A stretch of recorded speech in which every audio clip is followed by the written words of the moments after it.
وزیر اعظم کی zero tolerance policy کے تحت لیسکو کی بجلی چوروں کے خلاف کارروائیاں تیزی سے جاری۔ لاہور اظہر علی سے لیسکو چونیا ڈویژن میں 40 لاکھ روپے مالیت کی بڑی بجلی چوری پکڑی گئی۔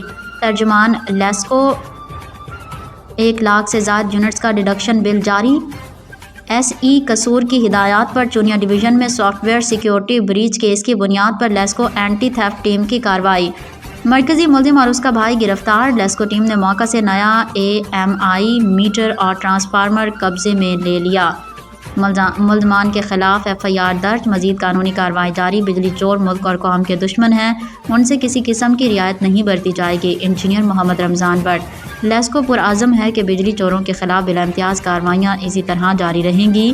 لیسکو کے عوام سے بجلی چوری کی اطلاع 118 یا قریبی دفتر کو دینے کی اپیل۔ ترجمان لیسکو